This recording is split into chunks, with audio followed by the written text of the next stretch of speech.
성경은 하나님께서 우리의 이름을 당신의 손바닥에 기록해 두셨다고 말씀을 하십니다. 하나님께서 어떻게 우리의 이름을 당신의 손바닥에 기록하셨을까요? 물론 그것은 십자가의 희생의 사랑으로 주님께서 십자가에 못 박히실 때에 우리를 포기하시지 못하셨기 때문에 그렇게 하셨지 않습니까? 그러한 사랑으로 우리의 매 구원받을 모든 각 사람들의 이름을 우리 주님의 손바닥에 기록하셨다고 우리가 보는 것입니다. 이사야 49장 15절과 16절에 말씀하기를 여인이 어찌 그 젖먹는 자식을 잊겠으며 자기 태에서 난 아들을 긍휼히 여기지 않겠느냐. 그들은 혹시 잊을지라도, 우리가 부모님들을 알고 있는데 우리 부모님들이 자식을 혹시 잊을지라도, 우리가 낳은 자식들을 잊어버릴지라도, 이 말은 상당히 우리에게 의미가 심장한 것입니다.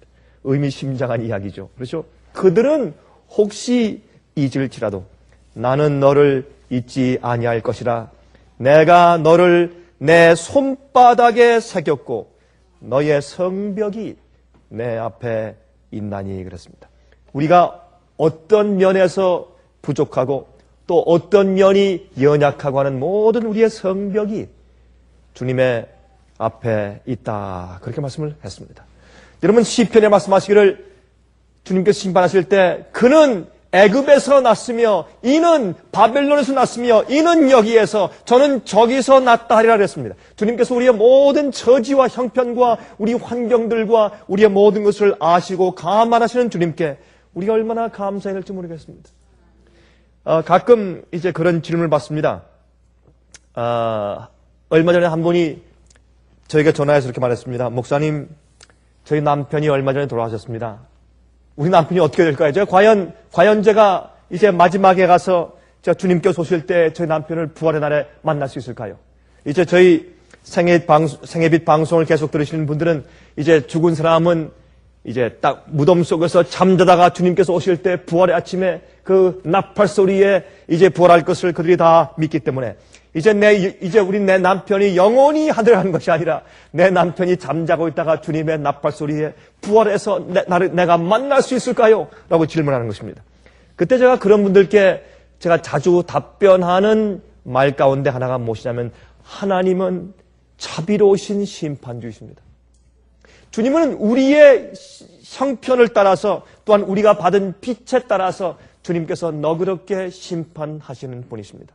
물론 우리가 성품의 완전을 강조하고 우리가 모든 죄를 승리해야 될 것을 강조하고 우리가 참으로 의로운 생활을 살아야 될 것을 강조하고 마지막 시대에 정결케 된 백성들만 구원받는다고 강조하는 사람들이지만은 동시에 우리를 심판하실 때 참으로 너희의 부모들이 혹시 너희를 잊을지 모르지만은 나는 너희를 구원하기 위해서 너희 이름을 내 손바닥에 새겼다고 말씀하시는 주님의 자비로움을 우린 동시에 강조해야 되는 것입니다. 여러분, 성경은 말하기를 죄의 삭은 사망이요 또한 영생은 하나님의 무엇이라? 선물이라. 여러분, 죄의 삭이 뭐예요? wage, 봉급이에요. 봉급. 내가 일한 만큼 받는 것이죠. 여러분, 우리가 멸망당하는 죽는 것은 우리가 열심히 노력했기 때문에 멸망당하는 것이에요. 여러분 아세요? 많은 사람들이 바꿔 생각을 해요. 구원받는데 열심히 노력해서 우리가 공로를 쌓아서 구원 얻는 줄로 생각해요. 그것은 선물이 아니고 삭이요, 삭. 그건 셀러리고 웨이지예요. 구원은 하나님의 선물이에요. 주님께서 우리가 주신 선물을 우리가 지키는 것이요. 우리가 우리의 노력과 힘으로 주님의 선물을 만들어낼 수도 없고 영생을 얻을 수가 없습니다. 그러나 우리가 한 가지 해야 될 것은 주께서 주신 선물을 우리가 지켜야 할 것입니다. 그리고 만약 주님의 영생의 선물이, 의의 선물이 내 마음 가운데 역사한다면은, 내 영혼의 구원을 이루시는 성령께서 내 속에 거하신다면은 나는 의롭게 살 것입니다. 의롭게 살지 않는 자는 구원의 선물을 받은 사람이 아닌 것을 성경이 말하고 있는 것입니다. 그러나 여러분, 죄의 삭은 죄를 계속 지어나가는데 죄를 짓는 것도 힘들어요. 여러분, 죄를 짓는 것도 노력을 해야 돼요. 그 아무나 죄를 그저 뭐 멸망도 아무나 받는 게 아니에요. 물론 아무나 받는 것이지만 무슨 뜻인지 이해하시겠죠? 아무나 멸망받는 게 아니에요. 열심히 죄를 짓고 멸망당하기 위해서 열심히 노력한 자가 멸망당해요. 그 죄 싹슨, 죄를 짓고 죄를 지은 그 봉급은, 해놓은 봉급은 뭐냐면 마지막 멸망과 사망인 것입니다.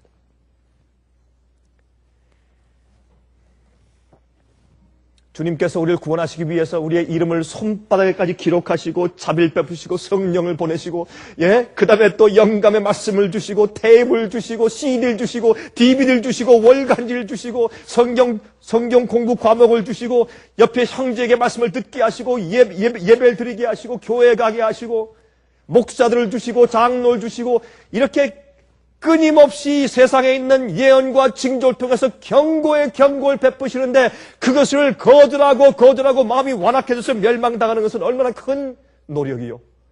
보통 노력이 아니고선 그거 다 거절할 수가 없어요. 그렇죠? 그래서 죄의 싹슨 사망이에요. 여러분, 그런데 주님께서 우리에게 베푸신 이 구원의 놀라운 선물, 우리를 그렇게 사랑하셔서 구원하시는 주님의 당신의 귀하신 백성들을 주님께서 지키시지 않겠습니까? 그렇죠? 주님께서 그 영혼들을 보호하시고 지키세요. 그래서 성경은 말하기를 하나님께서 우리에게 무엇을 주신다? 전신갑주를 주심으로 너희는 전신갑주를 입으라. 또 다른 말로 전신갑주를 취하라. 라고 성경은 말씀했습니다. 오늘 아침에 우리가 그 말씀을 같이 좀 연구하려고 하는 것입니다. 너희는 하나님의 전신갑주를 취하라. 그냥 부분적이 아닙니다. 전신갑주를 취하라. 모든 예언의 전부 다. 여러분, 마귀의 화살은 말이죠. 독화살이기 때문에 발을 맞아도 죽어요.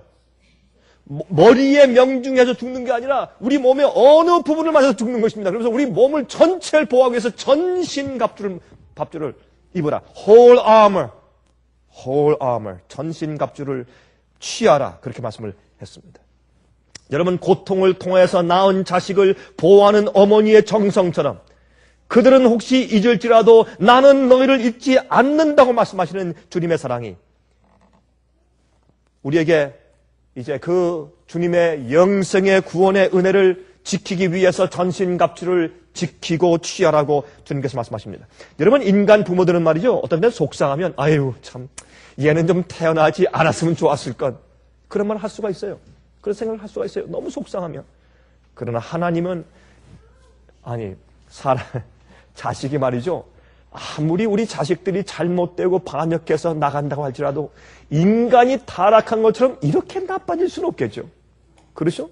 하나님께서 창조하신 그 참 거룩한 창조물들이 이렇게 이렇게 잘못될 수는 없겠죠. 그래도 끝까지 참고 주님께서 구원하시는 은혜 생각할 때 얼마나 감사한지 모르겠습니다. 우리 다 같이 에베소서 6장을 펴서 보십시다. 에베소서 6장 10절부터 18절까지 있는 말씀, 우리가 잘 아는 말씀을 한번 같이 읽으면서 오늘 좀 연구해 보도록 하겠습니다. 에베소서 6장 10절부터 18절까지입니다. 정말로 너희가 주 안에서와 그 힘의 능력으로 강건하여지고, 여기 보니까 정말로 그랬습니다.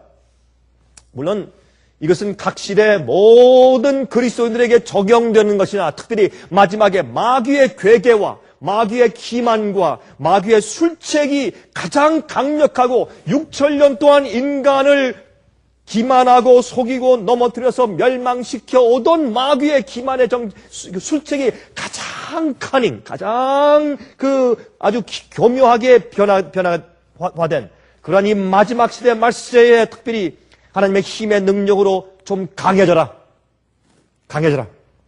영적인 우리 경험이 예수 그리스도의 은혜와 성령의 은혜를 통해서 마귀를 대적하여 이기는 그 강력한 영적인 힘이 우리 마음가운데 성장해야 할 것입니다. 그 다음에 마귀의 괴계를 이기기 위해서 또 우리가 어떻게 해요? 전신갑주를 입으라 그랬습니다. 다시 말해서 우리가 강력하게 마귀와 싸우는 공격 무기가 있지만은 지금 우리가 연구하는 이 전신갑주는 방어하는 것들입니다. 갑옷은 방어하는 것이죠. 마귀의 원수의 화살을 막기 위해서, 칼을 막기 위해서 우리가 몸을 보호하는 갑주죠. 그래서 이 방어하는 것들을 말하는 것입니다. 11절. 마귀의 괴계를, 이것은 술책입니다. 기만을 말하는 것입니다. 마귀의 괴계를 능히 대적하기 위하여 하나님의 전신갑주를 입으라. 여러분, 이것은 그저 겨우 이기는 것이 아니라 능히 우리가 구원받는 것은 넉넉히 구원받는 것이고 넉넉히 우리가 승리하는 것입니다. 넉넉히, 능히. 우리의 씨름은 혈과 육에 대한 것이 아니요 정사와 권세와 이 어둠의 세상 주관자들과 하늘에 있는 악의 영들에 대함이라 했습니다. 우리 싸움은 사람들과 싸우는 것이 아닙니다. 아주 교묘하고 악랄한 악한 영들과 마귀와 싸우는 것입니다. 그러므로 어려운 것입니다. 힘든 것입니다. 그러므로 우리가 전신갑주를 취해야 할 것입니다. 하나님께서만이 우리가 어떻게 마귀와 대적하여 승리할 수 있는지에 대한 보호책을 주님만이 아신다 그 말입니다. 우리의 싸움은 하늘에 있는 악의 영들에 대한 싸움입니다. 이 어두움의 세상 주관자들과 하늘에 있는 악의 영들에 대해서 싸우는 것입니다. 13절 그러므로 하나님의 전신갑주를 취하라. 여러분, 우리가 구원받는 것도 천국은 어떠한 자의 것이라 했습니까? 침노하는 자의 것이라. 침례가 뭐예요? 가서 쳐서 빼앗기 위해서 공격해서 나아가는 것을 의미해요. 침노하는 자의 것이라. 여러분, 그러므로 이 갑옷을 주님께서 준비해 두셨는데 그것을 입고 취하는 것은 내가 하는 행동이요. 이것은 내가 하는 것입니다. 하나님께서 우리에게 입혀주시는 것이 아니에요. 우리가 선택하고 우리가 입고 우리가 취하는 것입니다. 근데 여러분, 여기에 있는 8가지 전신 갑옷에 대한 8가지를 우리가 살펴보면 이것은 전부 다 우리의 영적인 경험들이에요. 주님께서 말해 주신 것을 갖다가 입는 것이 아니라 주님께서 베풀어 두신 하늘에 우리를 구원하시는 하늘의 모든 축복과 능력을 주셨는데 그것을 우리가 받아서 우리가 체험하고 경험하는 그리스도인들 경험들을 말하고 있는 것이에요. 이것이 우리의 갑옷이에요. 그러므로 하나님의 전신갑주를 취하라. 이는 악한 날에, 특별히 말세에 악한 날에 너희가 능히 대적하고 모든 일을 행한 후에 모든 이 전쟁을 다 행한 다음에 서기 위함이라. 무엇입니까? 승리를 바랍니다. 모든 일을 행한 다음에 마지막 아웃컴, 결과입니다. 승리하며 서는 것을 말하는 것입니다. 그래서 14만 4천이 어린 양과 함께 시온산에 어떻게 해요? 섰더라.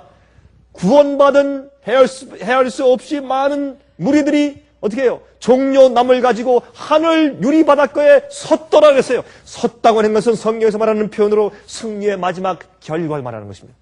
여러분과 저도 우리도 마지막 그날 주님 앞에 설까요?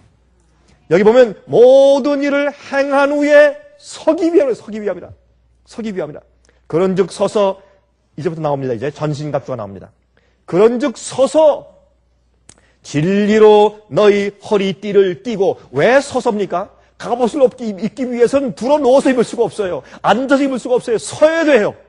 그것은 전쟁을 나가기 위해서 내 온 몸과 마음을 다해서 그것을 취하는 태도입니다. 나의 정성 어린 태도예요. 갑옷을 입기 위해서는 서야 하는 것입니다. 그런즉 서서 진리로 너희 허리띠를 띠고. 두 번째, 의의 흉배를 붙이고. 세 번째, 평안의 복음에 예비한 것으로 신을 심고. 네 번째, 모든 것 위에 믿음의 방패를 가지고 이로써 능히 악한 자의 모든 화전을 소멸하고. 다섯 번째, 구원의 투구를 가지고. 여섯 번째, 성령의 검 곧 하나님의 말씀을 가지라. 일곱 번째죠. 맞습니까? 모든 기도와 간구로 하되 무시로 성령 안에서 기도하고. 마지막으로 이를 위하여 깨어 구하기를 항상 힘쓰며 여러 성도를 위하여 구하고 그랬습니다. 내가 마귀의 화살에서 피하고 그 칼에서 피하는 영적으로 승리하는 경험을 하고 전신갑주를 입고 있어야 남을 위해서 기도하죠. 그런 갑주를 입고 있더라도 또 항상 어떻게? 깨어 있으라. 그렇게 말씀을 하였습니다. 이것은 여러분, 여러 가지 종류의 갑옷을 입어야 전신을 보호하는 전신갑주가 되는 것입니다. 팔뚝을 보호하는 것, 손을 보호하는 것, 가슴을 보호하는 것, 배를 보호하는 것, 다리를 보호하는 것, 신발, 그렇죠? 옆구리를 보호하는 것, 이런 모든 전신갑주를 입어야 하는 것입니다. 여러분, 전신갑주가 아니면 이 빈 공간이 있어요. 어떤 사람은 말이죠. 예? 성령의 검을 가져라 하니까 성경을 딱 끼고서 교회 다닐 때 이렇게 하면 탁 걸어가면 누가 총을 쏴도 총알이 들어와서 이게 탁 맞아서 요한복음 3장 16절에 와서 딱 멈춘대. 이렇게 탁 들어와서 이렇게.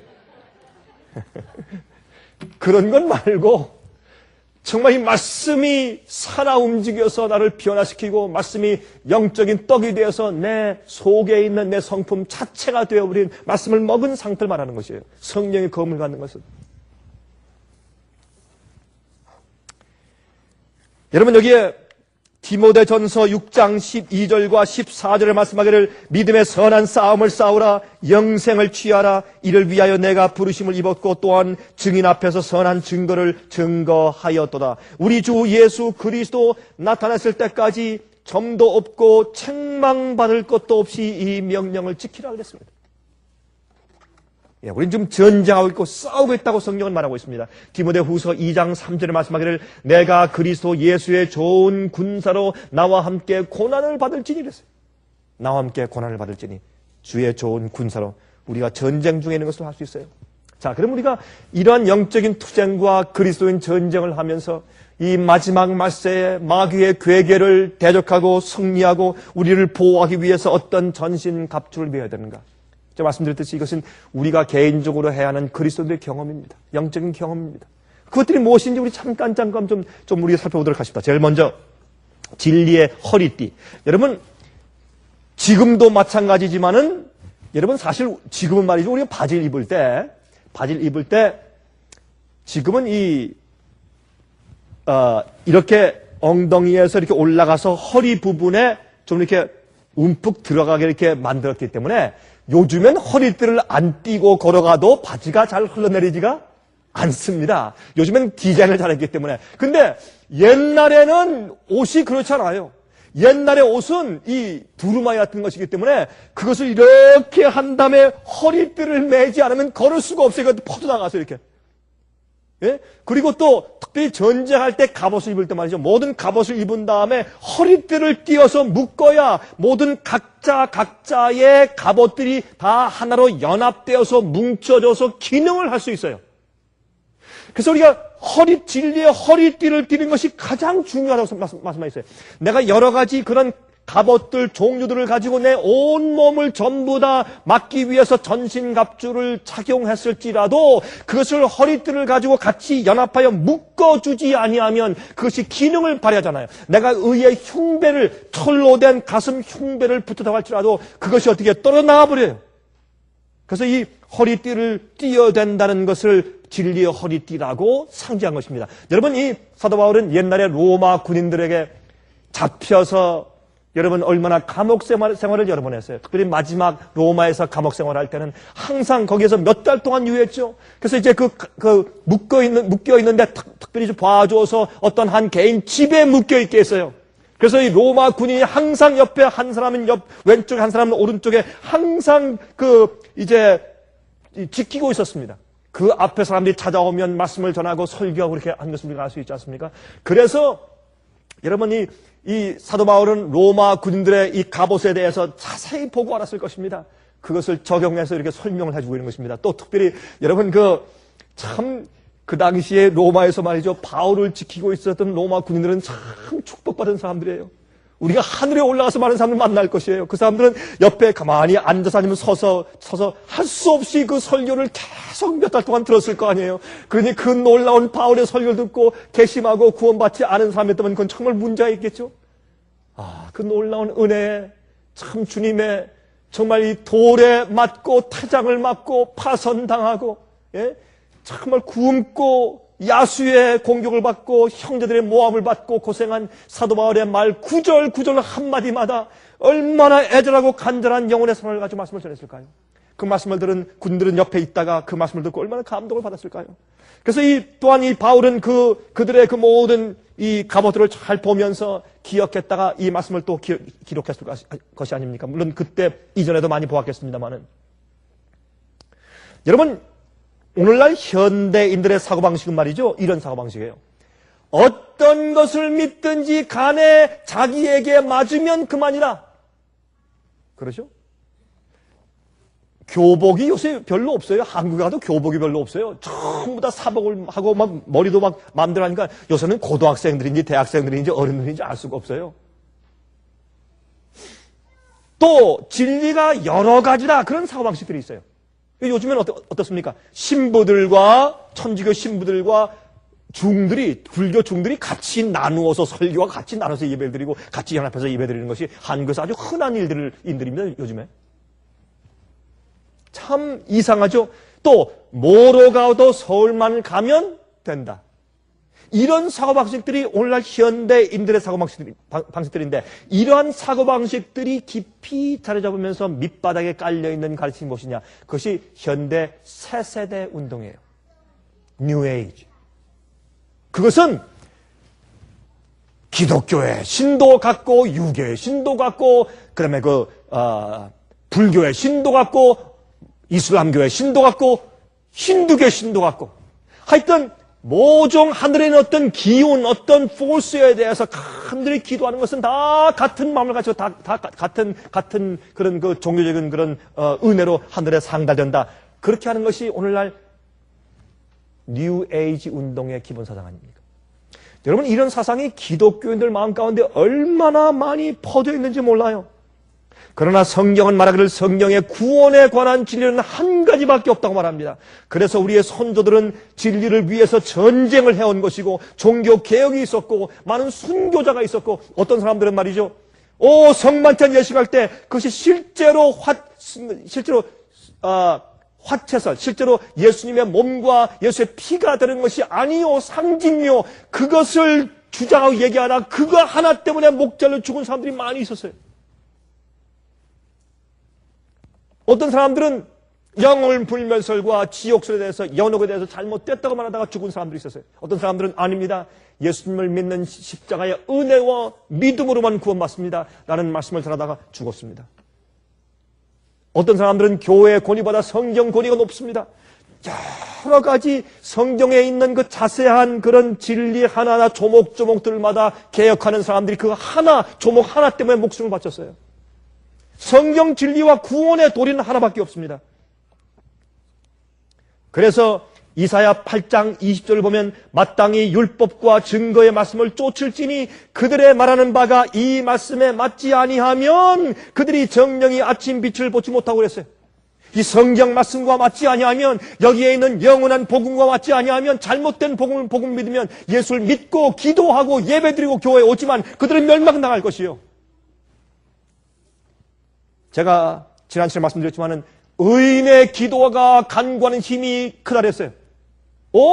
많은 사람들이 마지막에 열심히 기도할 것이요. 어떻게 기도합니까? 주여 나를 모르십니까? 내가 선지자 노릇했고 내가 병을 고쳤고 내가 귀신을 쫓았고 나를 모르십니까? 주님이시여 무언가 실수하셨을 것입니다. 라고 그들이 열심히 기도할 것입니다. 그러나 그들의 기도는 응답되지 않을 것입니다. 그렇죠? 또 열처녀의 비유 가운데 있는 5처녀 미련한 처녀는 와서 내게 문을 두드려 주시오. 우리가 시장에 가서 기름 사왔습니다. 그러나 그들이 열심히 기도해도 문이 열리지 않는다 그랬습니다. 의인의 기도가 힘이 있어요. 의인의 기도가 마땅히 율법과 증거의 말씀을 쫓을지니 그의 말하는 바가 이 말씀에 맞지 아니하면 정령이 죽는다 그랬어요. 여기에서 우리가 타협하면 안 될 것입니다. 얼마나 요즘에 타협해서 예수를 믿기만 하면 된다. 성경에 있는 자질구레한 서로 차이점들은 말하지 말아라. 교리 말하지 말아라. 사랑과 연합. 여러분 성경에 있는 말씀대로 진리 말씀대로 주께서 말씀하신 구원의 방법 복음 이외에 다른 것을 가르치면 사도 바울은 저주를 받을 것이라고 말씀했어요. 성경에 있는 말씀 이외에 다른 것을 가르치고 적당하게 타협된 것을 가르치는 것은 구원이 아닌 것입니다. 그것은 잘못된 것입니다. 그럼 우리가 진리의 허리띠를 띄어야 합니다. 말씀대로 주의 말씀에 있는 조목대로 진리의 허리띠를 띄어야 할 것입니다. 요한일서 4장 1절에 말씀하기를 사랑하는 자들아 영을 다 믿지 말고 오직 영들이 하나님께 속하였나 시험하여 보라. 많은 거짓 선지자가 세상에 나왔습니다. 그렇게 성경은 경고했습니다. 마가복음 7장 6절 7절에 말씀하기를 가라사대 이사야가 너희 외식하는 자에 대하여 잘 예언하였도다. 기록하였으되 이 백성이 입술로는 나를 존경하되 마음은 내게서 멀도다. 사람의 계명으로 교훈을 삼아 가르치니 나를 헛되이 경배하는도다 하였느니라. 주님을 헛되이 경배한다고 그랬습니다. 성경 말씀대로 하지 않기 때문에 헛된 예배를 드린다고 성경을 말씀하고 있습니다. 요한복음 17장 17절에 말씀하기를 저희를 진리로 거룩하게 하옵소서. 아버지의 말씀은 무엇이라고요? 진리니이다. 아버지여 진리로 저들을 거룩하게 해주십시오. 여러분, 진리는 하나님이세요. 하나님이 진리예요. 그래서 요한복음 1장 1절에 태초에 말씀이 계시니, 태초에 말씀이 계시랬어요. 태초에 말씀이 계시니. 그 말씀이 육신이 되었다고 말씀했어요.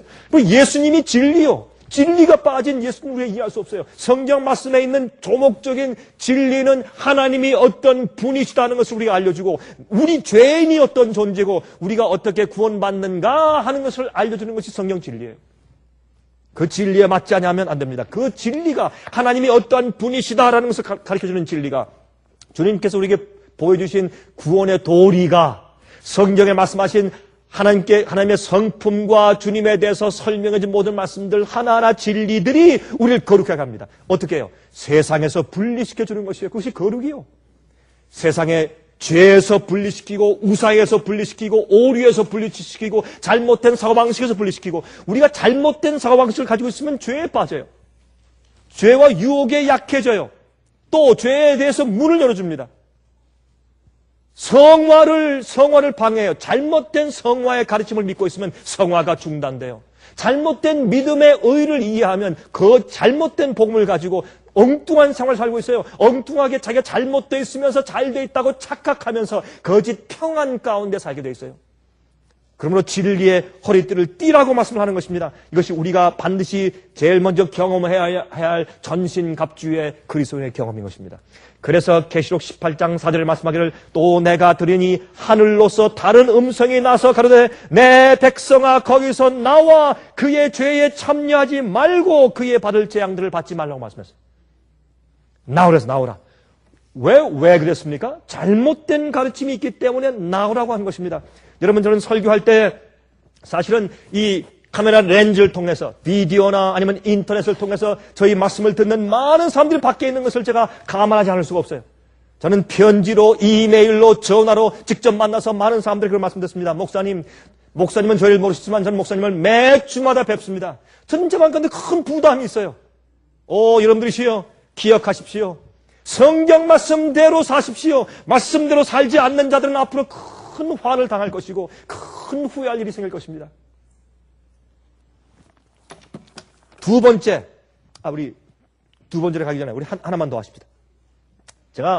이번에 시애틀에서 우리 미국 분들을 위해서 제가 집회하고 온 다음에 제가 지난 시간에 말씀드렸지만은 거기에 몇몇 미국 교회가 합쳐서 야행을 하는데 저를 초청을 했어요. 제가 말씀을 전하면서 보니까 참 그곳에도 정말 진실되고 정말 남은 백성들이 있어요. 같은 진리를 소유하고 같은 영적인 경험을 하며 정말 아멘 소리도 그냥 아멘이 아니고 찬송도 그냥 찬송이 아니고 축제식 찬송이 아니라 진지하게 말씀을 사모하고 찬송을 부르는 주의 백성들이 가는 곳곳마다 있는 것을 볼 때 제 마음에 감격과 기쁨이 넘쳐 흘러요. 저는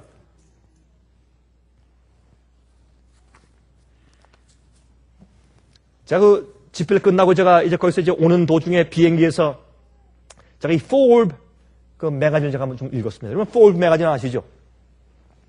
이 Forbes 매거진을 제가 읽었는데 2006년도 9월 16일자인가 그런 매거진이었습니다. 근데 거기에 한 기사가 났는데 제 눈에 금방 들어왔어요. 무슨 기사냐면 이 Liberty University 여러분 아시죠? 저기 토마스 빌에 있는 그러니까 버지니아 줄에서 쭉 워싱턴 DC 쪽으로 올라가는 길 가다 보면 이 토마스 베프티스트 처치에 있는 그 제리 포월 목사, 그 모럴 모더리티 그것을 만든 참 유명한 목사죠. 그분이 세운 리버티 유니버시티에 대한 그 얘기가 쭉 나오는데 제리 포월 목사와 그 아들 제리 포월 주니어 그 두 사람이 지금 애쓰고 있는데 지금 이 빚을 지고 돈이 모자라서 애쓰는 그런 얘기를 쭉 썼는데 제가 그 기사를 읽으면서 놀랐어요. 그 사람들의 그 리버티 유니버시티의 목표가 뭐냐? 미국에 있는 정치인들과 사업가들을 성경에 있는 말씀을 중심으로 해서 보수적이고 성경의 진리, 성경에 있는 말씀과 표준대로 미국의 정치를 바꾸기 위한 그런 인물들을 배출하겠다. 그것이 목적이에요. 여러분, 현재 그 학교에 있는 학생 수가 15,000명, 밖에서 인터넷을 통해서 공부하는 사람 숫자가 15,000명, 3만 명, 3만 명. 그런데 그런 사람들이 지금 미국 정치계의 요소의 기업의 요소에 들어가 있어요. 그런데 이 리버티 유니버시티의 1년 예산이 얼마인지 아십니까? 1억 불. 1억 900만 불. 여러분, 참 제가 깜짝 놀랐어요. $109 million a year. 엄청난 일이죠. 또 팻 로버슨, 여러분 700 클럽의 그 목사인 팻 로버슨 목사가 세운 리전트 유니버시티. 리전트는 왕을 보호하는 군대라는 뜻이에요. 리전트는 이것도 미국의 정치를 바꾸기 위한 인물들을 배출한다는 목적으로 세운 학교예요. 엄청난 일들을 하고 있어요. 여러분 그런데 아십니까?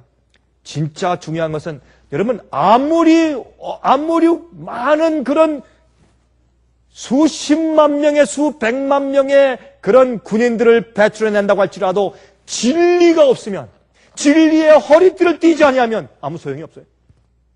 그렇죠? 여러분 수백만 명의 군대가 칠지라도 원자폭탄 하나만 만들면 누가 이겨요? 원자폭탄 만든 자가 이겨요. 진리를 가지고 있어야 돼요. 여러분 예산이 1년에 1억 불이 아닐지라도 진리의 폭탄을 가지고 있으면 승리하는 것이에요. 그래서 마지막 시대에 주님께서 여자의 남은 무리들이 승리할 것이라고 성경은 말하는 것이에요. 전체 기독교회가 아니에요. 두 번째, 의의 흉배를 붙이고, 의의 흉배가 무엇입니까? 우리가 무슨 옷을 입고 나가느냐에 따라서 어디를 가는지 사람들이 알죠. 어떤 사람이 청바지를 입고 두꺼운 웃도록 옷을 입고 철이나 아니면 플라스틱으로 된 노란 모자를 쓰고서 망치를 들고서 모통을 들고 가면 그 사람 뭐하러 가는 것입니까? 집지러 가는 것이지 목수죠. 그렇죠? 어떤 여자가 말이죠. 짧은 치마를 입고 누드를 새빨갛게 바르고 머리를 참 정말 귀신같이 볶아서 이렇게 만들어 놓고 말이죠. 예, 아주 정말 가슴이 파진 옷을 입고 어딜 가면 지금 우리가 어떻게 알아요? 아, 저 술집에 간다 알죠? 그렇죠? 우리가 어떤 옷을 입고 가는가 그것을 볼 때 저 사람이 누구며 어딜 간다 알 수 있어요. 그리스도인들은 의의 흉배를 옷을 입고 있어야 돼요. 의로운 생활을 살아야 돼요. 누가 여러분들에게 예수를 믿으면 무조건 구원이라고 누가 말해줍니까? 우리는 의의 흉배를 붙여야 돼요. 여러분 다시 말해서 하나님의 의의 역사가 내 속에 있는 것이요. 구원과 영생은 선물이지만은 그 구원의 역사가 성령으로 내 속에서 타서 역사하고 있을 때 의로운 생애와 의로운 의도와 의로운 생각이, 의로운 감정이 내 속에 역사해야 합니다. 그래서 내 말과 생애가 의롭게 나와야 할 것입니다. 내 생애와 내 모든 내 행동들 자체가 날 구원하는 것은 아니지만은 주의 계명을 지키는 것이 날 구원하는 것은 아니지만은 그러나 의로움이 내 속에서 역사한다면 반드시 의로운 생활이 내 속에 생겨야 할 것입니다. 이사야 59장 17절에 말씀하기를 의로 호심경을 삼으며, 호심경이 뭐예요? 가슴을 보호하는 호심경을 삼으며 구원을 그 머리에 써서 투구를 삼으시며 보수로 속옷을 삼으시며 열심을 입어 갑옷을 삼으시고, 이미 구약 성경에 이 의를 우리의 가슴을 보호하는 그런 갑옷이라고 설명해 두었어요. 여러분 이 의는 무엇입니까? 아무리 칼에 맞고 여러분 정말 이 화살을 맞는다고 할지라도 이 가슴을 맞지 말, 심장을 맞지 말아야 돼요. 이것은 의로운 칭의의 경험이요. 칭의의 경험은 주님께서 그냥 씌워주시는 것이 아니라 내 속에 의의 경험이 들어오는 것을 말하는 것입니다. 그러면 내가 오늘 당장 죽어도 갑자기 사고가 나서 정명충돌해서 내가 즉사할지라도 오늘 당장 죽어도 주님께서 우리를 보호할 수 있어야 돼요. 보호할 수 있어야 돼요. 당장 우리가 죽어도. 그것이 의의 흉배입니다. 의의 흉배예요. 이사야 61장 10절에 말씀하기를 내가 여호와로 인하여 크게 기뻐하며 내 영혼이 나의 하나님으로 인하여 즐거워하리니 이는 그가 구원의 옷으로 내게 입히시며 의의 겉옷으로 내게 더하시니 신랑이 사모를 쓰며 신부가 자기 보물로 단장함 같게 하셨습니다. 디도서 3장 5절 우리를 구원하시되 우리의 행한 바 의로운 행위로 말미암지 아니하시고 오직 그의 긍휼하심을 쫓아 중생의 씻음과 성령의 새롭게 하심을 하셨나 그랬어요. 중생의 씻음과 성령의 새롭게 하심을 하셨다. 성령의 새롭게 하심이 우리의 의의 성품이고 우리의 의의 생애가 아니겠습니까? 성령의 새롭게 하심으로 먼저 중생의 씻음이 있어야 되고 성령의 우리 마음을 새롭게 하시는 경험이 있어야 할 것입니다. 그러므로 디모데후서 3장 5절에 말씀하기를 경건의 모양은 있으나 경건의 능력은 부인하는 자니 이 같은 자들에게서 내가 돌아서라. 무엇입니까? 우리가 전신갑주는 우리가 받아 입는 것이 아니라 우리 개인적인 그리스도인들의 경험인 것을 알 수 있어요. 경건의 능력이 없는 자들은 그저 겉으로 그런 것 같지만 사실은 의의 경험이 없는 자들이라고 말하고 있어요. 세 번째, 평안의 복음으로 예비한 신발을 신으라. 여러분, 많은 사람들이 이렇게 생각을 해요. 아, 이것은 다니면서 복음 전하는 것이다. 신발을 신고 다니면서 복음 전하는 것 말하는 것이 아닌가. 여러분, 아닙니다. 그런 뜻이 아니에요. 여기 있는 뜻은 무슨 뜻이냐면, 여러분, 평안의 복음으로 주님께서 나를 구원하신 참된 복음이 있기 때문에 내 마음 가운데 무엇이 있어요? 평안함이 peace. 평안함이 있어요. 그것은 마치 신발을 신는 것과 같단 말입니다. 여러분, 군인이 아무리 말이죠 다른 갑옷을 다 입어도 맨발로 전쟁할 수가 없어요. 여러분, 맨발로 가보세요. 맨발로 어떻게 돌짝밭을 걸릴 수 있으며 어디에 뜨거운 길을 갈 수 있겠습니까? 신발을 신어야 돼요. 그것은 무엇입니까? 확신이에요. 내가 이 바탕이, 근본적인 기본 바탕이 든든히 서 있단 말이에요. 신발을 신어야 서 있죠. 전쟁하는데. 그렇죠? 그리고 불 위도 갈 수 있죠. 물도 건너갈 수가 있고, 자갈밭도 갈 수가 있고, 돌 위를 걸을 수 있고, 그렇죠? 뜨거운 모래밭을 지날 수 있고.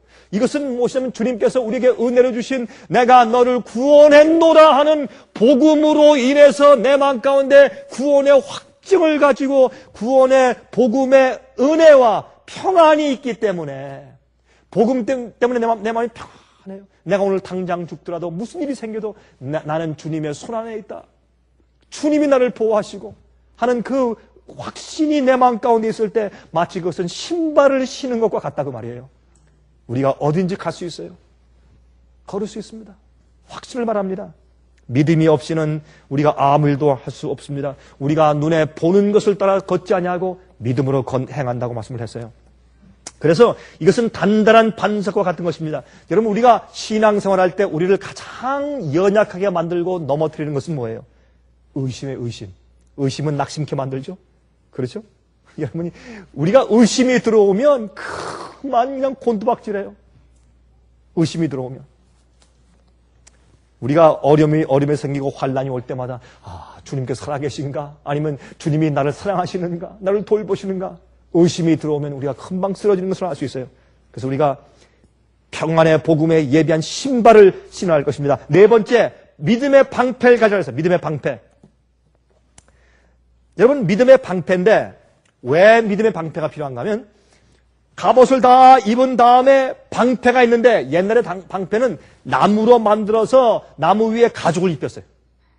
그것은 그걸 갖다가 이제 막 화살을 쏘면 가다가 그걸 땅 위에 딱 놓고 그 뒤에 이렇게 앉아서 숨으면 돼요. 죽지는 않습니다. 그것이 믿음의 방패예요. 믿음의 방패. 근데 이 갑옷을 입기 전에 옛날 군인들은 그 속옷으로 소옷을 입었어요. 소옷. 소음으로 된 옷을 입었어요. 소음. 이게 이 누비옷 같은 거. 그러니까 옛날 화살 쏘는데 이게 뭐라 그랬어요? 화전. 화전이 뭐예요? 불화살. 화살 끝에다가 골탈 같은 걸 묻혀가지고 불을 붙여가지고 쏘니까 날라와서 박히면 잘못 박혀서 내 속에 있는 소옷에 불이 붙으면 불에 타서 죽어요. 되어서 죽어요. 그래서 위험한 것입니다. 그래서 항상 화전을 막기 위해서 방패를 가지고 다녔습니다. 이것이 믿음의 방패예요. 마귀의 화전을 소멸하고 했어요. 마귀의 불화살을 소멸하고 방패가 있어야 돼요. 믿음으로. 아무리 불화살이 날라와도 불화살이 날라와도 어떻게 해요? 주님께서 나를 보호하시고 나를 구원하시고 어떤 일이 생기더라도 주님의 섭리가 아니면 내게 일어날 수 없다는 믿음을 가지고 소신을 가지고 확신을 가지고 살면 우리를 넘어뜨리지 못하는 것입니다. 불화살이 막 날아올 때 참 무서운 것입니다. 제가 군대 생활할 때 말이죠.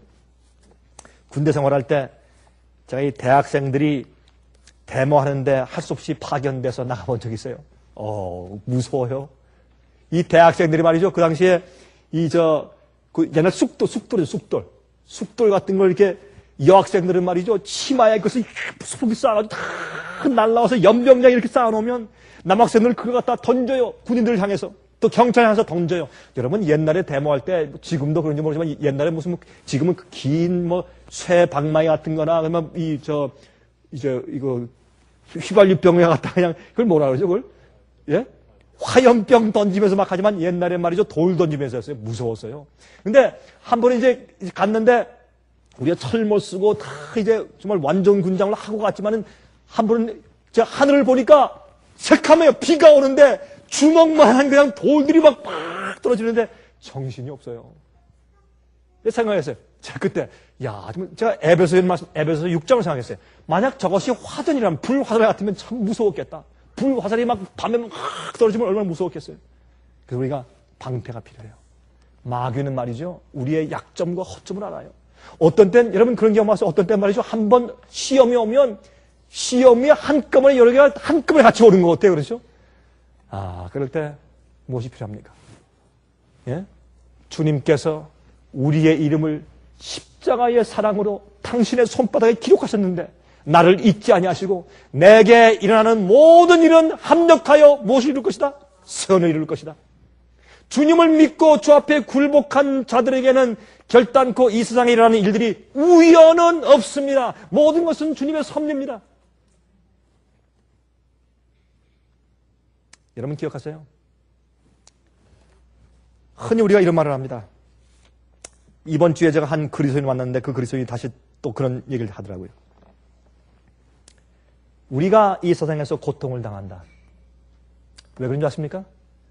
그 고통을 당한 사람은 특별한 사람이기 때문에 주님께서 그 사람이 그 고통을 감안하고 견딜만하다고 주님께서 신뢰하시기 때문에 그 고통을 주시는 것입니다. 그 사람이 그 고통을 당할 만한 견딜 만한 믿음이 없으면 그걸 안 주시죠. 왜 주세요? 주님 넘어져서 큰일 나는데. 그런데 우리가 어떤 시련을 겪고 나면 우리가 더 강해져요. 왜? 주님의 섭리이기 때문에. 그런 얘기 왜 들었죠? 한 의사가 병원에 있는데 두 젊은 여자가 병원에 입원을 했는데 한 여자는 이제 19세인가? 한 20세인가 되는 한 어머니인데 이 젊은 어머니가 아이를 낳는데 아무 고통 없이 그냥 쑥 나요. 건강 아이 쑥 잘 나요. 그것도 세 번째 아이. 그런데 그 옆방에 있는 한 어머니는 나이가 30대 중반. 정말 귀하게 조심하고 유산도 몇 번 하고 조심해서 임신한 다음에 기도 많이 하고 아이를 낳았는데 다운 신드롬 아시죠 여러분? 몽골리안 베이비라고 그러나요? 예, 좀 이상하게 생긴 그런 전응아 아이가 태어났어요. 그때 그 의사를 붙잡고 그렇게 울었다 그러죠. 아니 의사 선생님 참 하나님은 불공평하십니다.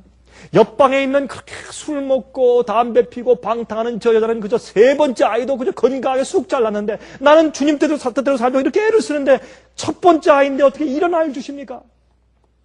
그때 그 의사 선생님이 이렇게 얘기를 했대죠.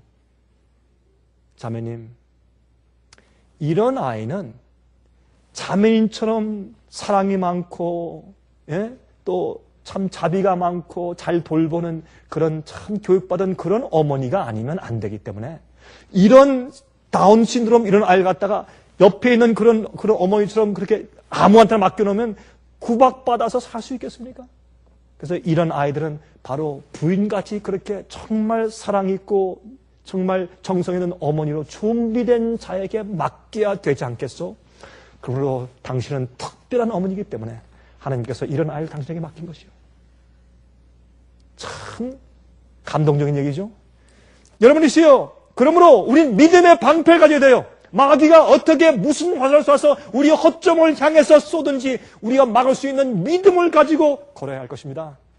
우리 믿음의 방패를 가져야 할 것입니다. 다섯 번째, 구원의 투구를 가지라 했어요. 구원의 투구.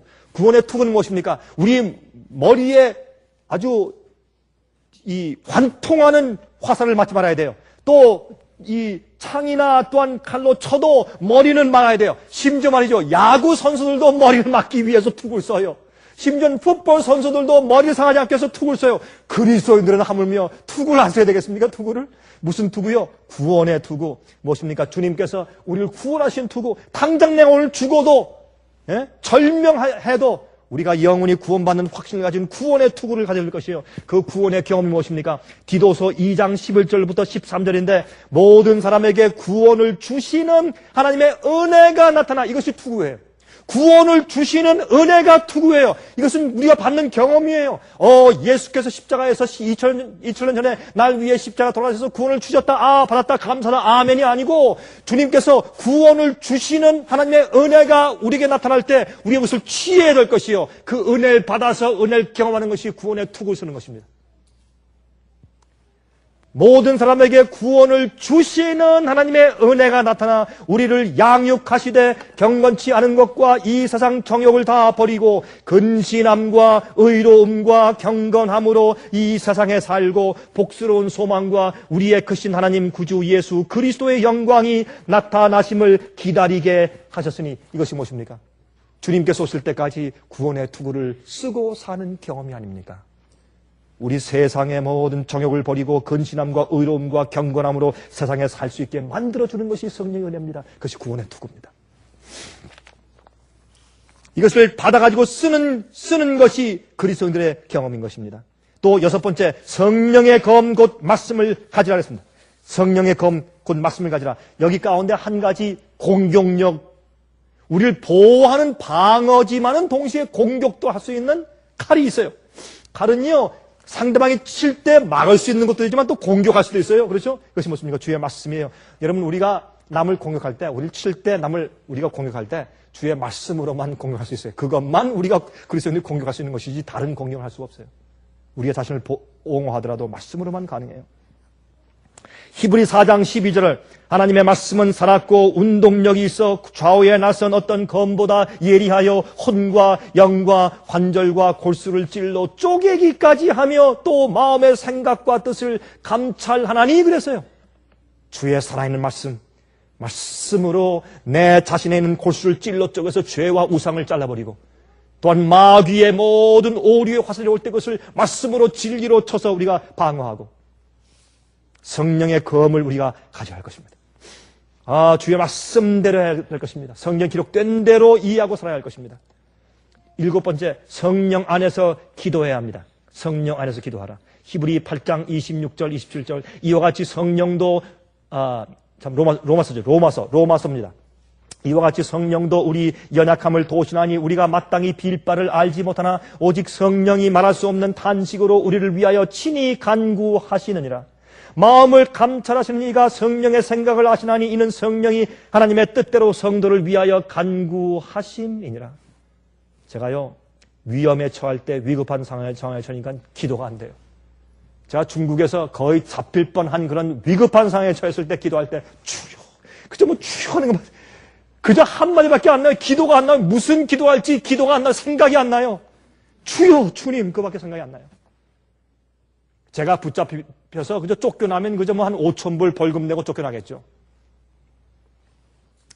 그러나 그게 문제가 아니죠. 저와 연결되어 있는 수많은 사역자들, 교회들은 어떻게 할 것이요, 이제? 우리 직원들은 어떻게 할 것이요? 그것이 두려운 거 아니겠습니까? 자, 그 급한 상황 가운데 주여, 주님, 그거밖에 기도할 수 없어요. 그때 성령께서 우리의 처지와 우리의 소원과 우리의 성품을 따라서 적당하게 대신 기도를 해 주신단 말입니다. 그런데 여러분, 훌륭한 모범생이 함정에 빠졌을 때 부모가 가서 어떻게 합니까? 선생님, 우리 아이를 기억하시죠? 우리 아이는 평소에 이렇게 훌륭했습니다. 감안해 주십시오. 라고 호소할 수 있죠? 근데 나쁜 아이가 또 나쁘게 했을 때, 선생님 봐주세요. 이 아이가 참 좋았었습니다. 그렇게 할 수 없어요. 성령이 우리를 위해서 대신 간구해 주실 때, 어떨 때? 의의 흉배를 가지고 있을 때, 구원의 툭을 쓰고 있는 사람에게, 말씀대로 사는 그런 사람을 아시기 때문에 성령께서 즉시로 그 사람이 함정에 빠지거나 넘어졌을 때 성령께서 즉시로 그를 대신해서 기도해 주는 것입니다. 어떻게 빌 바를 알지 못할 때, 어떤 때는 억장이 막힐 때 성령께서 대신 기도해 줄 수 있는 것은 그 그리스도인 영혼의 그 성품과 그 영적인 형편이 어떠한지에 따라서 기도해 줄 수밖에 없어요. 없는 것은 있다고 하면 커버해 줄 수는 없는 것이요.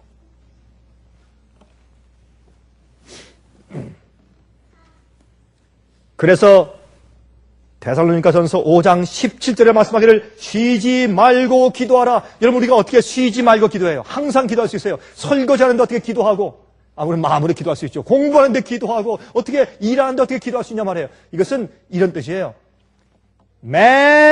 매사에, 모든 매사마다, 모든 경우마다 기도하라, 그런 뜻이에요. 그리고 항상 기도할 수 있는 그런 분위기와 마음을 가지고 살라 그랬어요. 부부싸움 한 다음에 기도가 나옵니까? 안 나오죠. 예?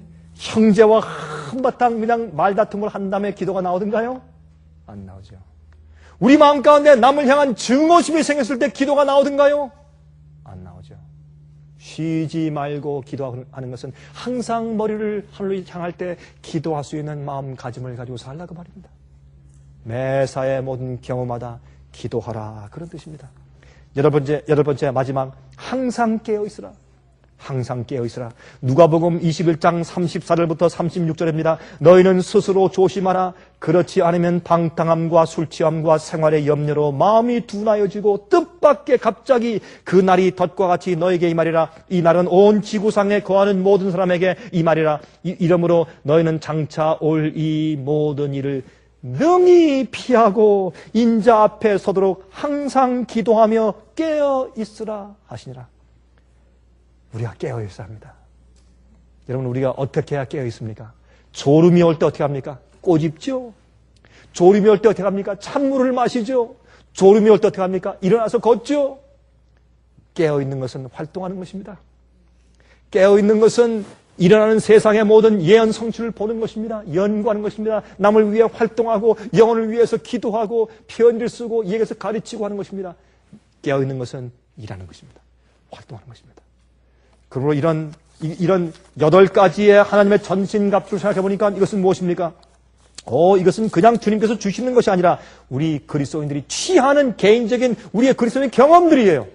이런 경험들이 여러분 생활에 매일 충만하시기를 간절하게 바랍니다.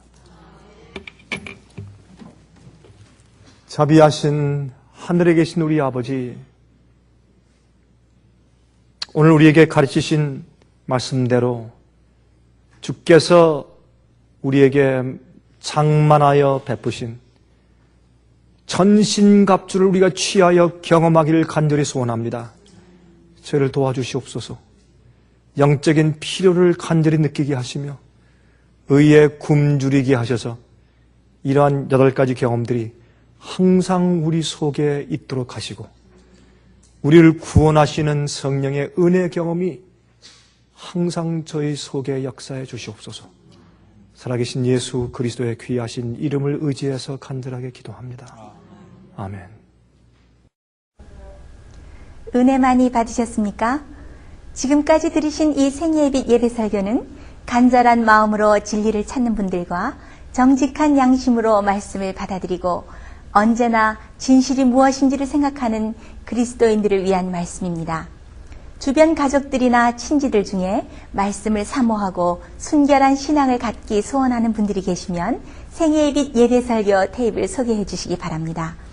매주 원하시는 분들의 가정으로 직접 배달되는 생예빛 예배설교는 개인의 신앙 부흥이나 소규모 그룹 예배를 위하여 비디오와 오디오 테이프, DVD, CD로 제작되었습니다. 생예빛 예배설교 테이프를 원하시는 분들은 1-877-704-1004번으로 전화하여 주시기 바랍니다. 생예빛은 각종 미디어, 즉 출판물, 텔레비전, 비디오, 오디오 카세트 테이프, DVD, CD, 그리고 웹사이트를 통하여 복음을 전하는 미디어 선교 기관입니다. 생애의 빛에서 이루어지는 선교 사업을 크게 5가지로 나누어 소개하면 다음과 같습니다. 첫째로 생애의 빛은 가정과 건강과 참된 신앙을 소개하는 월간지 살아남는 이들을 매달 발간하고 있습니다. 가정과 건강 문제뿐만 아니라 참된 신앙과 성경에 나타나 있는 중요한 진리들에 대하여 매달 깊이 있게 다루는 최고의 신앙지입니다. 둘째로 생애의 빛은 미국의 주요 도시에서 텔레비전 선교 방송을 하고 있습니다.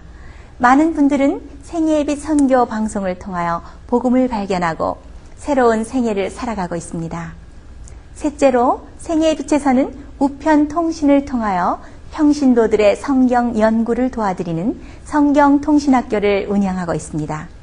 성경에 나타나 있는 중요한 문제들에 대하여 체계 있게 공부하기를 원하시는 분들은 성경 연구 단기 코스와 계시록을 통한 성경 교리 연구, 또한 요한계시록 연구 과목을 신청하시기 바랍니다. 교재 및 모든 비용이 무료인 생애의 빛 성경 연구 과정을 통하여 복음과 예언 문제를 가장 쉽고 체계 있게 공부하시기 바랍니다. 넷째로 생애의 빛은 예언 연구를 위하여 특별하게 제작된 비디오 시리즈를 나누어 드리고 있습니다. 성경 구약과 신약의 대표적 예언서인 다니엘서와 요한계시록을 처음부터 마지막까지 자세하게 해설해 드리는 예언 연구 비디오 시리즈를 통하여 많은 분들이 성경과 미래에 대한 새로운 시야를 가지고 살아가게 되었습니다. 마지막 시대의 복음과 비밀이 담겨져 있는 다니엘과 요한계시록 비디오 시리즈를 신청하셔서 새로운 영적 부흥을 체험하시기 바랍니다. 다섯째로 생애의 빛은 생애의 빛 원장이신 강병국 목사님의 예배 설교가 담겨져 있는 비디오와 오디오 테이프, DVD나 CD를 원하는 모든 그리스도인들에게 나누어 드리고 있습니다. 매주 생애의 빛 예배 설교 테이프를 받기 원하시는 분들은 생애의 빛으로 연락하여 신청하여 주시기 바랍니다. 끝으로 생애의 빛 선교 사업에 대해서 좀 더 자세하게 알기 원하시는 분들은 웹사이트 www.sostb.net를 방문하시기 바랍니다. 생애의 빛 웹사이트에는 지금까지 나온 모든 월간지와 비디오 테이프과 텔레비전 방송물들을 누구나 무료로 보실 수 있도록 준비되어 있습니다.